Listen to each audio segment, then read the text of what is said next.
Well everybody, welcome to AstroEdify. Today we are going to talk about Vimshottari Dasha analysis, how you can predict easily from utilizing this concept of Parashar astrology, and we will see that what are the various rules that you have to apply while analyzing a Vimshottari Dasha period. And I have made this video on this topic previously also, but that was a basic video. If you have not watched it, you can watch it in the playlist of the channel. But today what we are going to discuss is an advanced version, or you can say advanced rules which you have to apply while analyzing Vimshottari Dasha of any planet in Vedic astrology. So let's start this video.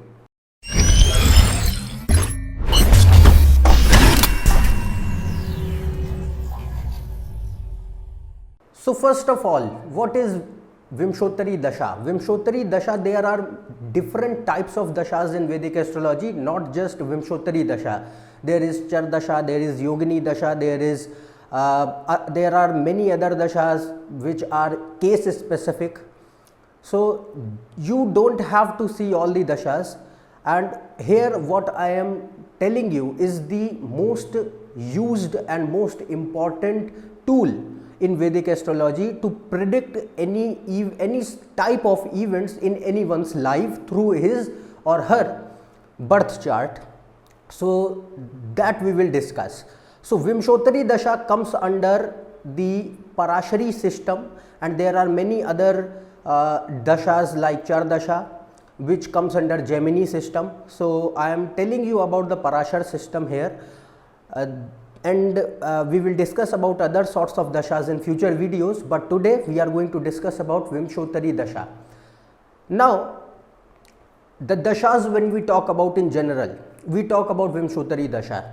Whenever you learn about that you are going through a particular dasha, or someone says that you are going through a particular dasha of Saturn or Venus or Mercury or Jupiter or any other planet, this means that you are going through the Vimshottari Dasha of that planet generally, until and unless it is mentioned that you are going through a dasha, a particular other dasha other than Vimshottari, by the person who is telling you. So Vimshottari dashas are very important, and they give the timing of the events which can occur in the person's life during the time period of the dasha of any planet. Now you know that the time period varies with the planets. The time period of the dasha varies. For example, Sun Mahadasha is of 6 years, which is lowest, and Venus Mahadasha is of 20 years, which is the longest.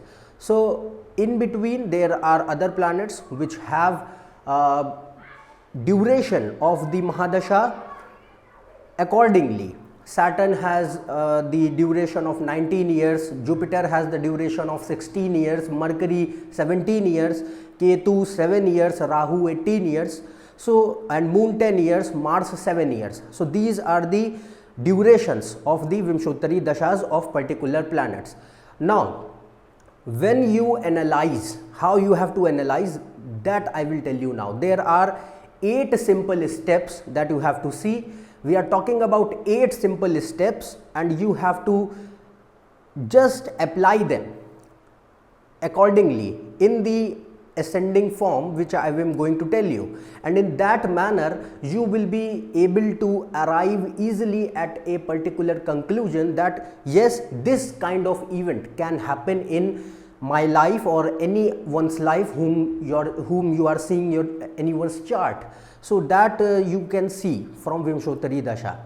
First, the rule number 1 which you have to see when you are analyzing the Vimshottari Dasha, that is, see the position of the Mahadasha Lord. And again, one thing I would like to tell you is that you do not go through the Mahadasha only. There are subdivisions of dashas. First is Mahadasha, which is of whole time period, like Venus Mahadasha of 20 years. So for that 20 years you will go through Venus Mahadasha. But In that Venus Mahadasha, there will be 9 antardashas, and in each antardasha there will be 9 pratyantardashas. So you will go through all these in a you will be having all these 3 sequential orders in with a particular duration. Okay, I am not going to discuss about Sukshma Dasha or Prana Dasha because they are seen for real time approach. They cannot be discussed via videos. I cannot tell you about their working right here because they give a real time approach. Transits and Sukshma and Prana Dasha, you don't have to see individually, you have to combine them. Now here what I am going to tell you is just for the top 3 sequences, that is Mahadasha, Antardasha and Pratyantardasha. So let's come on to the rules which you have to apply in ascending manner, which I am going to tell you. Rule number 1. Rule number 1 is you have to see where your Mahadasha Lord is sitting in with respect to your lagna chart and from your moon chart. Okay. Now with respect to lagna means, for example, let's take Aries ascendant. For Aries ascendant, and the person is going through Venus Mahadasha and Venus is sitting in the 10th house. So this means that person is going through the Venus Mahadasha which is sitting in the 10th house in the sign of Capricorn. Now Venus, see I have said that position of the Mahadasha Lord from the lagna as well as the moon. So for example, Venus is in the 10th house, from lagna it is in the 10th house. From moon, say moon is in the 2nd house. So from moon it is in the 9th house.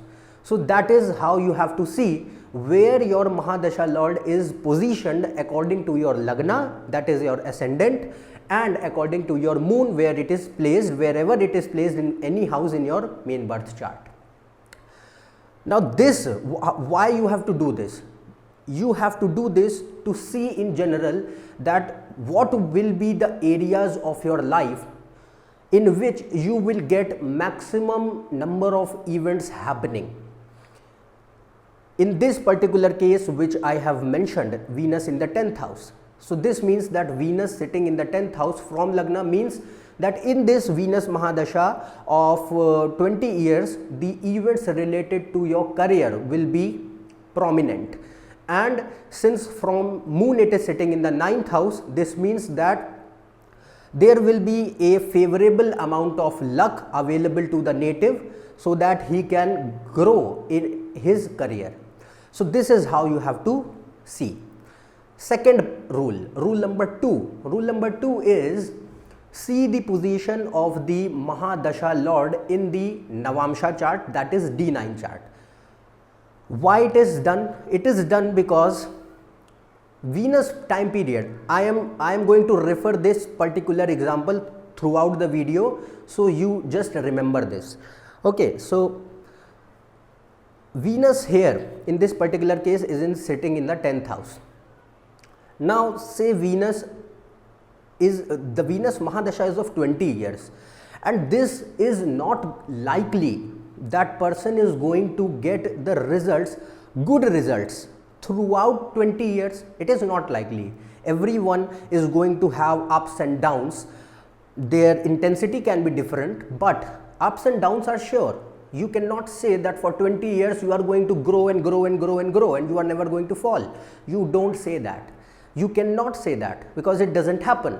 So Venus here, you have to see the position in the Navamsha. You have to see the position of Mahadasha Lord in Navamsha. Why? Because first of all you have to see the strength of the Mahadasha Lord, because on the basis of the strength only the results, the intensity of the results can be seen. If your Mahadasha Lord is very strong, say it is sitting in exaltation sign in D9 chart or in its Mool Trikona sign in D9 chart, it is sitting with benefics, it is ruling the Kendra or Trikona houses in the Navamsha chart and is sitting in them or with other benefic planets, and it is having good influence, it is very strong. This means it is strong. So when your Mahadasha Lord will be strong, this means your events, good events will happen and with intensity. People complain that they run through the yogas, the dashas of the yogas, auspicious Raj yogas, and they don't get the result. The reason is that their planet lacks strength. So for that you have to check its strength in the D9. So this rule number 2 is mainly for checking the strength of the planet and for seeing the continuity in the events throughout the Mahadasha period. For example, let's take Venus is sitting here in the say again 7th house. Okay, so in 7th house if Venus is sitting, this means that, and Venus is sitting with the in exaltation sign, say in exaltation sign of Pisces. So this means that Venus is strong. Okay, and since it is sitting in the 7th house, this means that 7th house is the house of Pad Prapti. Pad Prapti means high designation, getting high position in life. So this means that with continuous efforts in this 20-year time period, native can get a high position in his career, because from the lagna it is confirmed that this dasha of Venus is going to give him results associated with his career, and from Mahadasha, from D9 chart it is again confirmed that since Venus is sitting in the 7th house along with in exaltation, this means that Pad Prapti can happen. So this is how you have to see the position of the Mahadasha Lord in D9. Third rule, rule number 3 is you don't go through the Mahadasha only, you go through the antardasha also. Antardasha are subdivisions of the Mahadasha, and each Mahadasha has 9 antardasha because there are 9 planets. So accordingly you have to see what will be the results in a particular antardasha. So for that same procedure you have to follow, it's not difficult. See the position of the antardasha lord. This is rule number 3. See the position of the antardasha lord in your lagna chart, where it is positioned with respect to your ascendant. Then see its position with respect to your moon, where it is situated in your main birth chart, just like we have done in case of Mahadasha lord. And one additional point what you have to see is, see its position also from the Mahadasha lagna. What is Mahadasha lagna? It is nothing, it's very easy. Here we have taken Venus. Venus for Aries ascendant is sitting in the 10th house. Person is going through Venus Mahadasha. Okay, so what will be his Mahadasha lagna? Mahadasha lagna will be calculated by rotating the Venus to ascendant, and accordingly all planets will be rotated. Okay, so if this means that now Mahadasha lagna will be Capricorn with Venus in the ascendant. Okay, so this is how Mahadasha lagna is calculated. It's very simple. Just rotate your Mahadasha planet wherever it is sitting in your main birth chart along with the sign and keep it in the ascendant, and all other planets will rotate accordingly, will move accordingly, further or backwards. Okay, so this is how you have to see. Now this is rule number 3, that check the position of antardasha lord from lagna, from moon and from Mahadasha lagna. So this has to be done again. This is to be done to check the events which the areas in which the events will happen, areas related to which events will happen. For example, if antardasha lord is coming in 10th house from the lagna, from the Mahadasha lagna, and from the moon it is in the 11th house. Okay, I am just giving you example. So this means that results associated with career gains will be prominent, because from moon it is in the 11th, and from Mahadasha and from main lagna it is in the 10th house. This means that results associated with your career will be prominent in that antardasha period, and there will be the gains in your career with your work. So this is how you have to see where your antardasha lord is placed with respect to lagna, Mahadasha lagna and moon. Now rule number 4, Rule number 4 is, again, you have to check the strength of antardasha lord, how much intense results it's going to give in its time period. That you have to see it from your D9 chart, where it is sitting in the D9 chart. If it is sitting again in exaltation in its Mool Trikona sign along with benefics, ruling the Kendra or Trikona houses and sitting in very prominent or benefic signs along with benefic planets, it means that it's strong, and the house in which it is sitting will be ruling the areas in which you are going to get the results. Okay, so for that you have to see. D9 chart is mainly seen for analyzing the strength of the planet and for checking the continuity of the results, how much stable results you are going to get and how much proper good results you are going to get. That you have to see from analyzing the position of the antardasha lord as well as the mahadasha lord from D9. Okay, now rule number 5, there is rule number 5. Rule number 5 is, you have to see, you cannot say it rule number 5, just you can merge it in the rule number 4, because you are analyzing the antardasha lord. So antardasha lord, you have to see the position of antardasha lord with respect to mahadasha lord also. I am not talking about mahadasha lagna, that we have calculated. With respect to mahadasha lord, for example, Venus, again for Aries ascendant, Venus is in the 10th house and the person is going through Saturn antardasha, and Saturn is sitting in the 7th house in the sign of Libra, exalted. So this means that the period of Venus and Saturn here in this case will be giving high positions to the native, because Saturn is exalted in the 7th house of Padprapti, house of designation, getting higher ranks in the career. And similarly here, check the position of the Saturn from Venus. Saturn is 10 places from Venus. Venus is in the 10th house, Saturn is in the 7th house.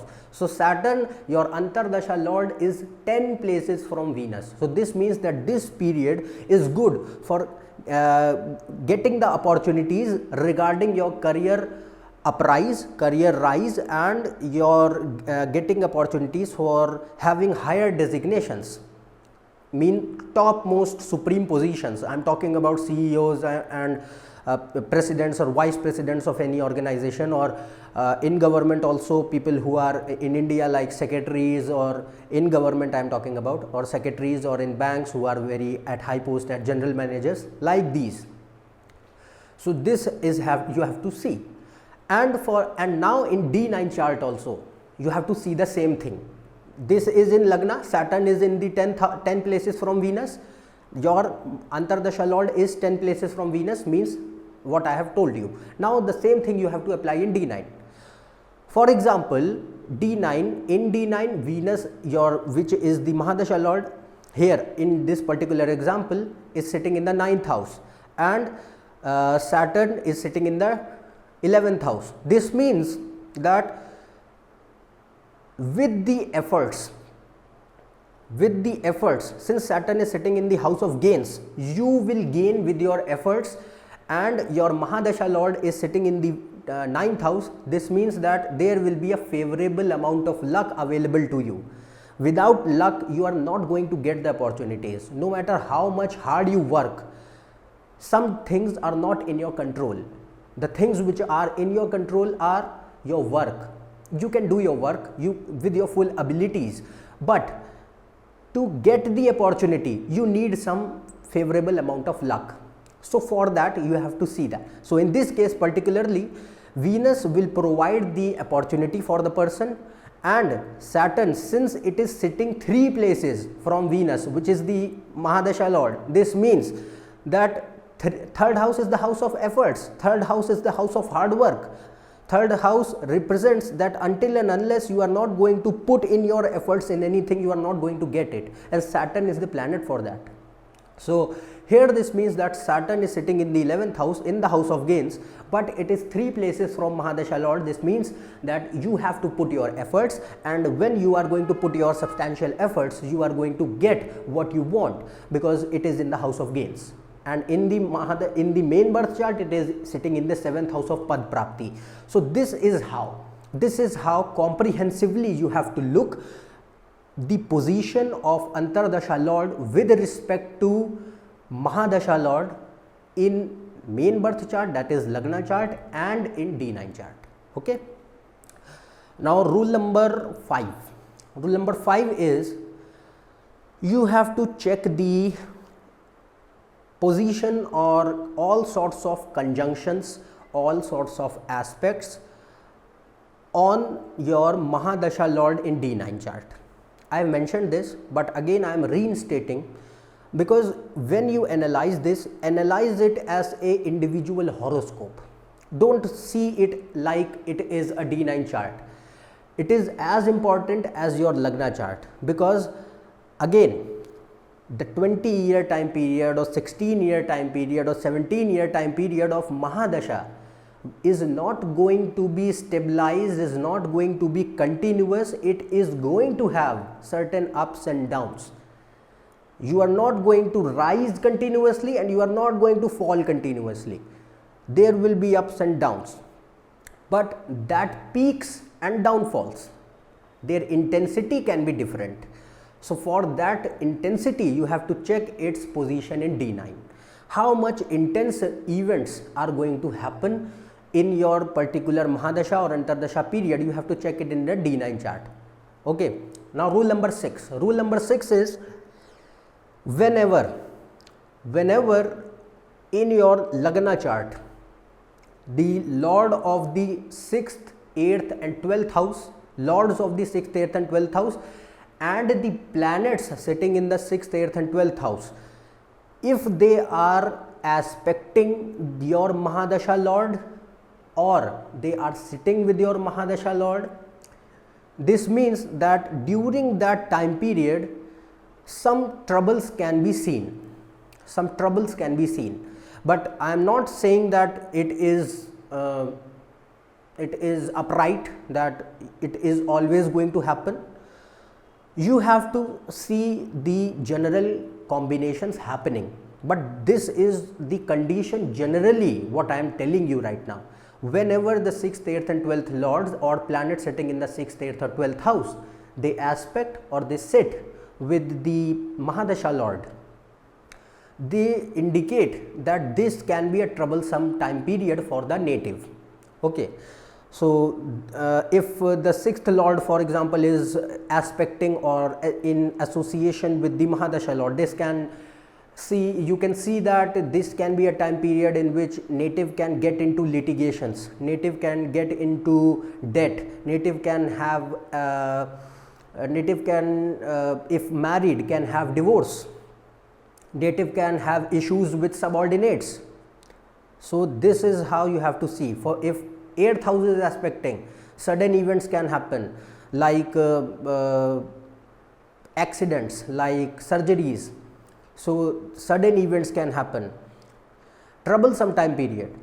And if 12th house is sitting, 12th house is aspecting, this means things related to foreign lands or things related to anything related to foreign can happen to the person. But if the 6th, 8th and 12th lords are strong, they are good, and they are good in D9 also, then their intensity will not be as high as it would have been if they were negative altogether, because they are ruling the trik houses and Dusthan houses, not trik houses, Dusthan houses, and if they are already altogether all negative, they will indicate that all sorts of negative results are going to arise in that time period. But if they are strong, forming Raj Yogas, and if they are sitting in good signs along with the benefic aspects like Jupiter, so this shows that intensity will not be very high. This means that you cannot you can expect some troubles, but it will not be categorized as a harsh time. Okay. Now the next rule is that you have to see for antardasha lord also. This is for Mahadasha lord. For antardasha lord you have to see the aspect of 6th, 8th and 12th lords from your Mahadasha lord. What it means, I am going to tell you with the example. Okay, Venus Mahadasha going through for Aries ascendant, Venus sitting in the 10th house, person is going through Venus Mahadasha, Capricorn, Venus is sitting in the Capricorn sign. So 6th, 8th and 12th lord from Venus here are 6th house is 3rd house from Venus, 6th house is 3rd house, 8th house is 5th house and 12th house is 9th house.